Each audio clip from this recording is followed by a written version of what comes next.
And the boys of the Big O Tire Street Stocks bring their engines screaming to life, and we get ready to go on this 20-lap feature. Hendricks hard around the bottom of the racetrack, slides up on the edge of turn number 2, and Slater slings it around the top of the racetrack. As the Buckhorn Bullet bounces off the defending track champ Toby Ott, they will be 3 across as they go under the flag stand for lap number 1. You know, if you're David Hendricks, you want to be aggressive. You want to stay up front, but you also want to keep your nose clean. Don't take any chances. You don't have to. Stay ahead of your cousin, and you're coming home with a season championship. But your cousin is fighting for his life too here, as you see the 51 of Brian Shute already moving up 3 spots on the track now, as Slater is out and running again just like he did in the heat race. He's up around the cushion now, slows. Carter gets spun in turn number 4. Hendricks, Ott and Slater get away safely. Had some unique restarts tonight. This time though, the street stocks smooth as they come out of turn number 4 and get us back to green flag racing. A little bumping and banging in the back between Mark Carter and the 1. Chip Shaddix fighting for position as Toby Ott will bring the field around and back to turn number 4 down the front stretch. He and Slater go 1 and 2 with Hendricks right behind them in 3rd. Flood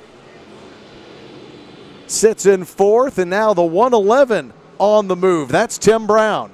Well, Kyle Slater also on the move. He is turning some fast laps up on that top side. Toby Ott trying to keep him at bay right now, but Kyle Slater has run 2 outstanding laps, both sub 18.3s, and he will get a run off of turn 2. We'll bring the field back to speed here as the green flag goes up again. 15 laps to go here. Slater slings his race car to the top of the track again. That's where he's been running well all night. He gets a great run down the back stretch as he tries to pull up alongside Toby Ott. Hendricks now taking a similar line to Slater. James Flood to the inside following Toby Ott. So your top 4 cars, 2 going high, 2 going low.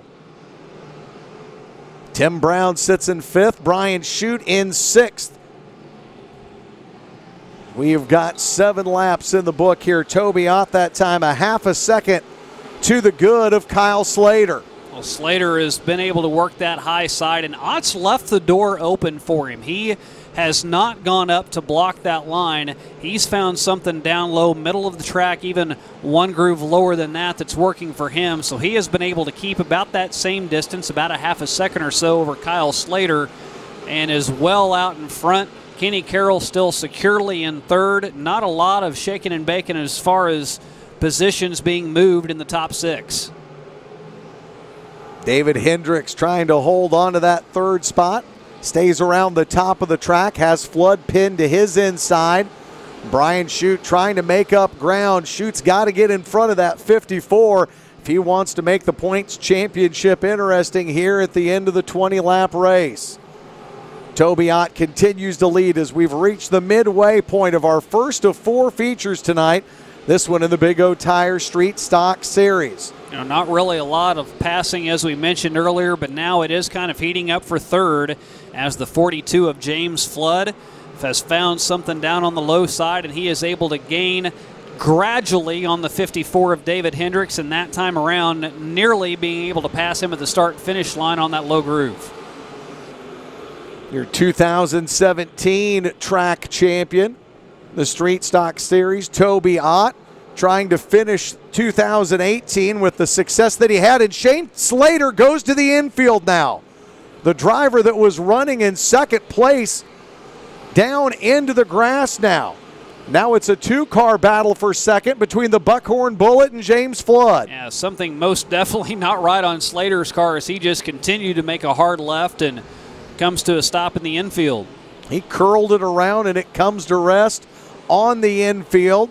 And now Hendricks and Flood fight door handle to door handle through turn number 3. Somebody trying to get an edge here and take a run at the 27. Toby Ott running away from the field right now as the difference is over 3 seconds between first and second place. He has gapped the field nearly an entire straightaway. Flood just can't find a way to get to the inside of the 54 and take that spot away. He stayed on that low side the entire time. And then Tim Brown, who's been stuck back and forth, he's unable to catch up on either the second or third place car. So everybody getting spaced out enough. About the only real racing is deep back in the pack, and that's what Toby Ott has to find a way to needle his way through against the lap traffic. He's got 4 laps left in a tangle over in turn 2, and everything changes. The green flag will go back up, and we'll have 5 laps before the conclusion of this first of 4 features tonight. Here is a part of the end of the season for the Big Adventure RV Weekly Racing Series. Ott gets a good, clean restart, but Flood floors it down around the bottom of the racetrack, loses ground to the 27 coming off of turn number 4 with 4 laps left. Hendricks continues to run that line where he followed Kyle Slater around the top of the track. Mark Carter gets loose over in 2. Is able to right the rocket ship. We keep going green here. And Shane, so far with a couple laps in, Brian Shute has not been able to climb the ladder and close the gap between he and the points leader. And you really have to be more concerned about the line the 54 is running than you do the 51, because he, on 2 occasions, has shot off of the turn and headed straight towards that outside. He's been able to keep it righted, but it's a situation now for him of just no mistakes for the final 2 laps. Toby Ott has just 2 laps left between he and the first win of this 2018 season coming on the last night. White flag waves now. Ott with clear sailing in front of him, no lap traffic to deal with. Flood, 7 or 8 car lengths behind him as they fire down the backstretch. The 27 of Toby Ott will smoothly roll his way through turn number 4 and take the checkered flag to win the final race of the regular season here in the Big O Tire Street Stock Series. So the big movers start on the front row. Tyler Brown, who jumped 7 spots. Mike Shaddy, who improved 8, will be on the front row, and this could not set up any better for the 00 of Taylor Moore starting up front. He's got the point leader and J.C. Morton well behind him as he rides the high side. Up top, Chris Jackson goes to the low side, tries to take over that 5th spot as Mike Shaddy's lost a bunch of ground to the 10T of Tyler Brown out of Richland, Missouri, who has gotten out to a good 6-car length advantage over Mitchell Franklin. Franklin's got company to the outside. He's got company behind him as Shaddy rides the rim around turn 4, and Chris Jackson tries to dive to the inside but then falls back in line. That 10T is crazy fast right now. That start for him was fantastic, and he has just jumped out and is driving all by himself right now, while Mitchell Franklin has Chris Jackson and company all lined up behind him. Well, Chris Jackson is slowly picking his way through the field, and for Taylor Moore, he would love to keep a couple of cars in between himself and your point leader in J.C. Morton. Morton, though, is going to make that extremely difficult on him. He has now gotten to the high side, found a little bit of breathing room, and is starting to work his way through the field as well, as now he is behind Shaddy. Shaddy has dropped to 6th. Morton now up to 7th, and they are both looking to get around the 91 of Brian Webster. Chris Jackson has found a line to his car's liking, and that has put him side by side and now slinging in front of young Mitchell Franklin. And Jackson will take the number 2 spot away, turn his attention to Tyler Brown, who is 3.5 seconds in front of the field. So here's the big thing about staying up towards the front. Your point differential is bigger up front than it is the middle of the pack. So the way it runs right now, with Taylor Moore back in 4th, that would be 87 points. If he stays 2 spots ahead, he'll be your point leader, but that position has been taken away by J.C. Morton. That move alone right there, if he stays behind Taylor Moore from here on out, he would be your point leader and season champion as As it is, Tyler Brown off of turn 4, green flag flies, and they will stay in parade lap formation all the way into turn 1. And J.C. Morton is the first to break free. He goes top side. And then how about the move by Webster to the inside of Taylor Moore? Moore rim riding around the top. He's got J.C. Morton right on his back bumper.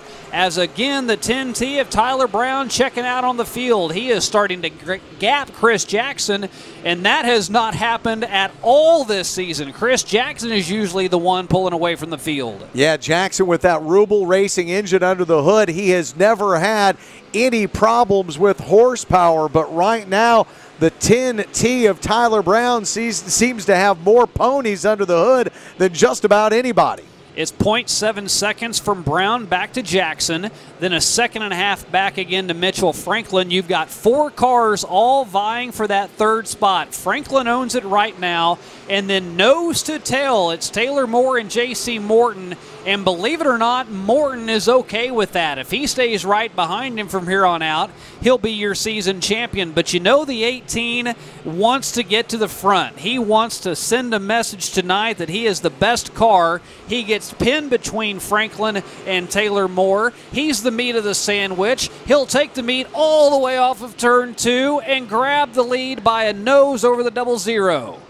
Both Taylor Moore and J.C. Morton able to clear Mitchell Franklin that time, and these two blue and white bombers continue to race with one another as they work their way off of turn number 2 now, Shane, side by side. Again, Taylor Moore was trying to grab that spot back. He had a good run off of turn 2 midway through this 20-lap feature, but he is unable to make it stick, and now he will get the lead over the 00, get his nose out in front across the line that time, but still not enough to be able to chop across the nose of the 18, block that line he's got, and the 18 of J.C. Morton will take that position back as they come out of turn 4.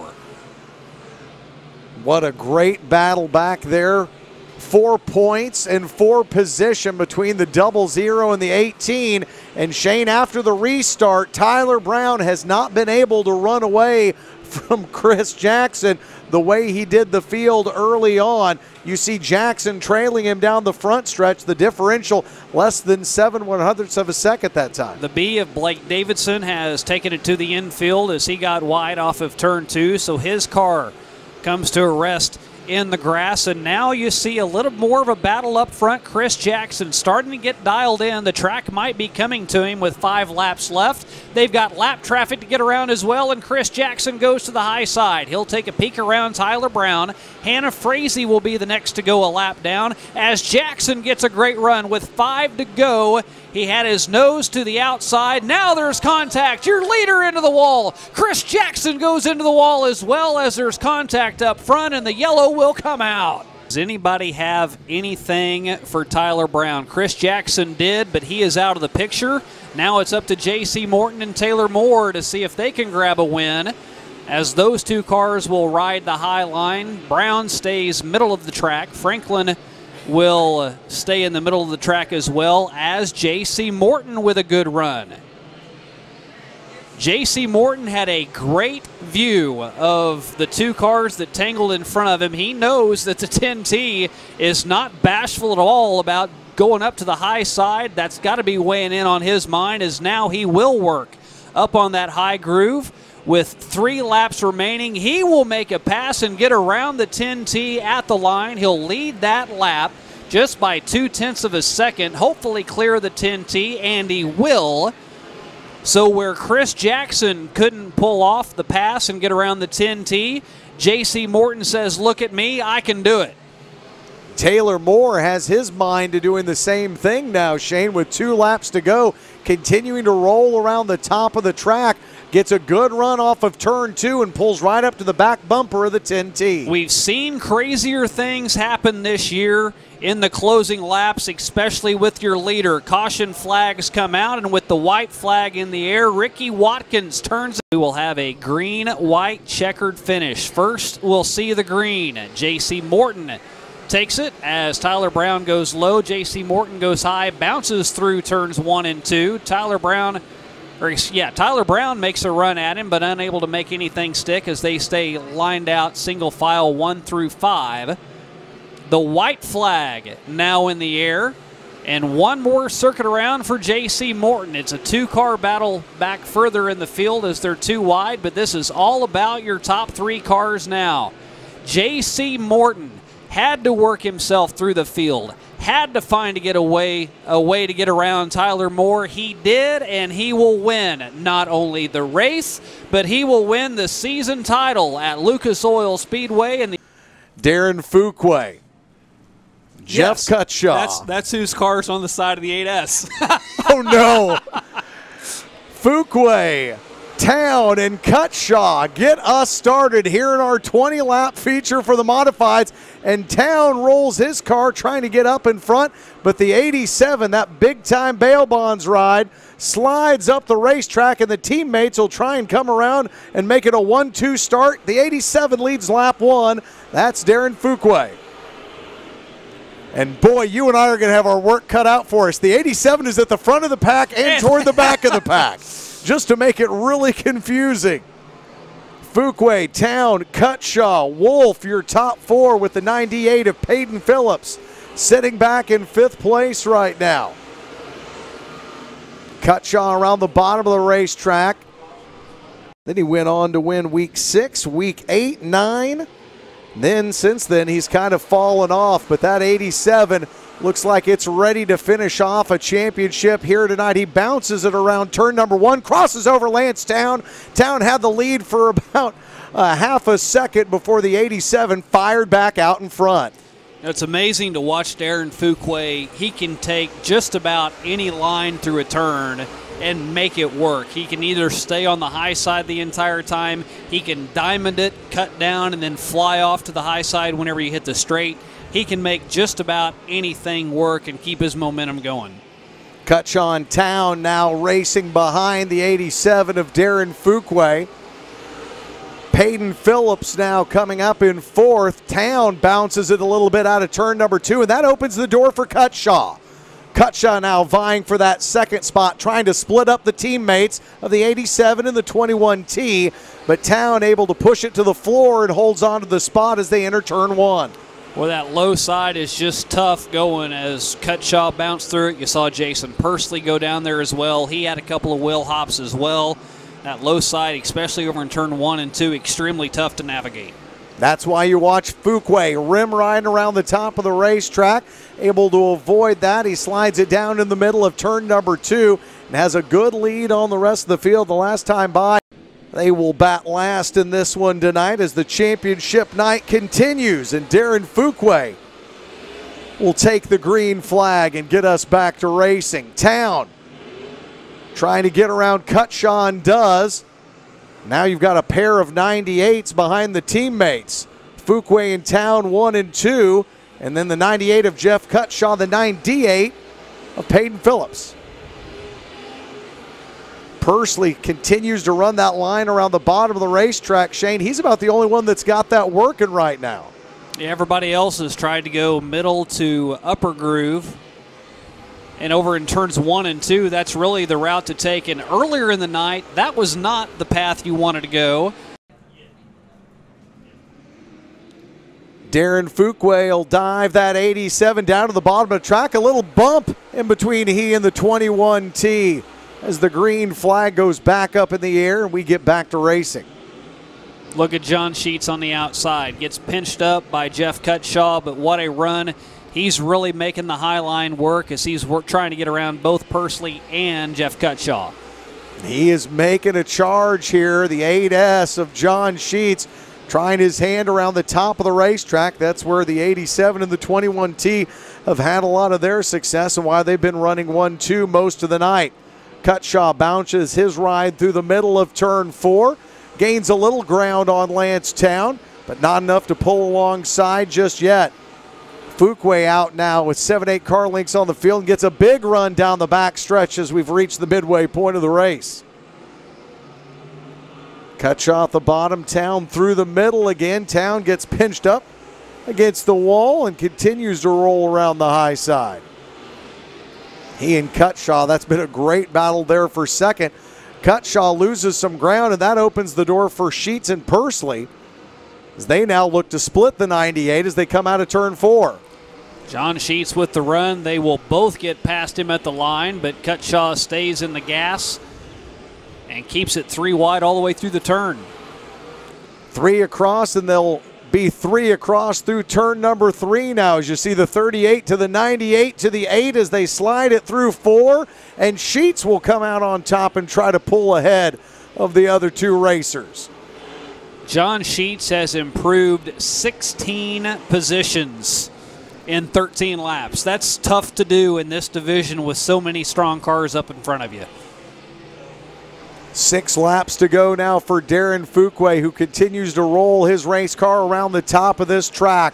Lancetown behind him by almost 2 seconds. And then that 3-car battle for third, Sheets, Cutshaw, and Pursley. All 3 running well. Jason Pursley's car bounces in the bottom of turn 4, and he pulls up alongside Sheets. Lancetown starting to plow a little bit as he is back in second, but he is not finding the touch that he needs to stay heavy in the gas all the way through the turn. And Jason Pursley trying to take advantage of that as he now has moved up to contend for second. Darren Fuqua now is going to contend with lap traffic. The first car, the 75 Junior of Branson, Missouri, Skip Miller. Fuqua still around the top of the track. He should be able to clear the 75 JR with no issues. And now there are 3 laps to go. Contact between the 38C of Jason Pursley and Lancetown in the 21 as Pursley got in front of the 21. The 21 gave him a love tap, and then on the very next turn, Lancetown gets loose and almost loses the position of John Sheets. Cutshaw falling back now behind those 2 cars as well as there are 2 laps to go. Fuqua now sees the 24 in front of him. Donnie Fellers from right here in Wheatland. Donnie will give him the lower lane. Fuqua will fly by, and Darren Fuqua has the white flag. Early in the season, we told Darren Fuqua he needed a nickname. His crew told us that he ought to be called the Dream Crusher. Well, as he makes his way off of turn number 4, he will cap off a dream season with a win here to finish 2018 and take home a win and a championship back to Mayetta, Kansas. Superhero front row.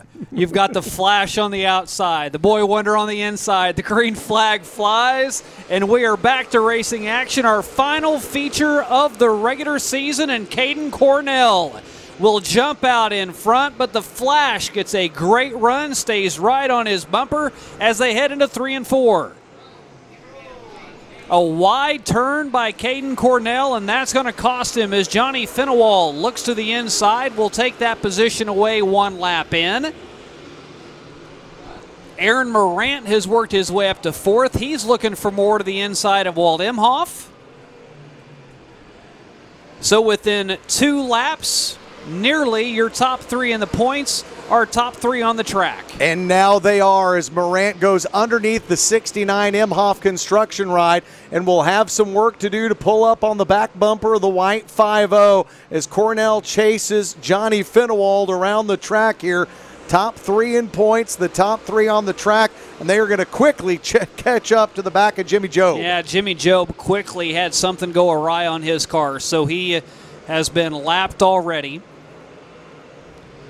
And now it is safe to say that with the top 3 in the points, your top 3 in the race, whoever finishes ahead of the other one will be your champion. This is going to make it extremely easy on us trying to figure out who our champion is for 2018. 5 laps in, Johnny Finewald first across the line. And the top 3 have checked out from everybody else. You got to go all the way back to Walt Imhoff, who is 5 seconds behind the Flash. Josh Poe follows him in 5th. And then what a job by Jesse Stovall, who started in 11th. He's now worked his way up, and he is vying for a top 5.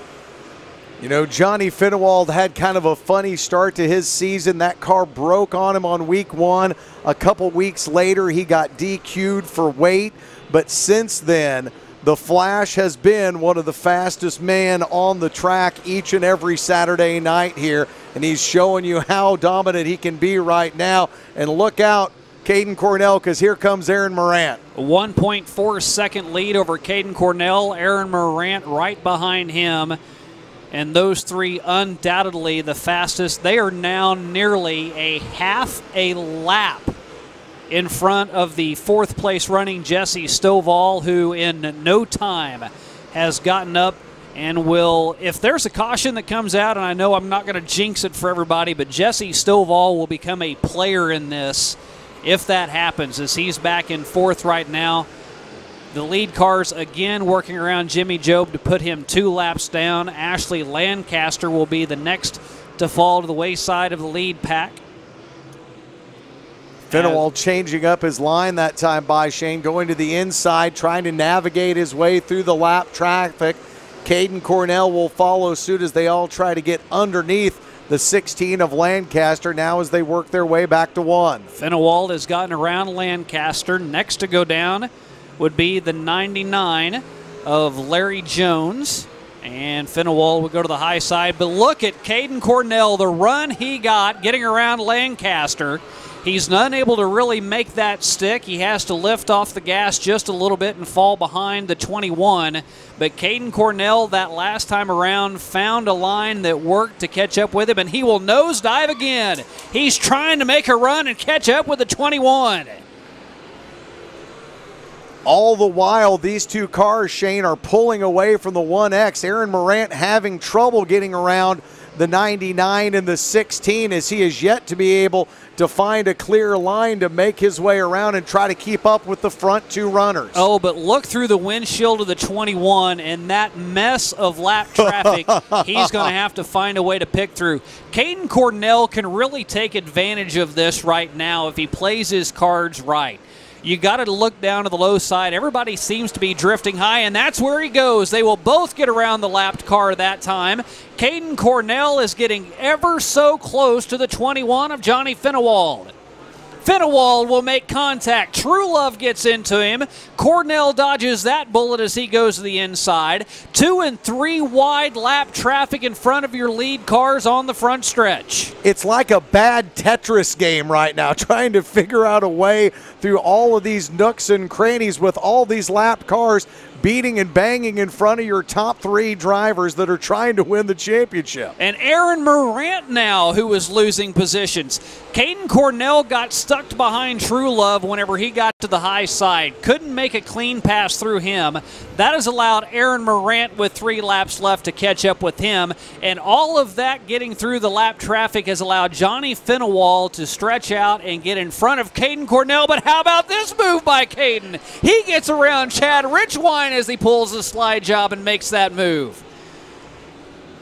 So now Johnny Fenawald with a 1.4 second advantage. Phil Edmondson the next to be sandwiched in between the 50 and the 21 with 2 laps left. Now 1 lap left.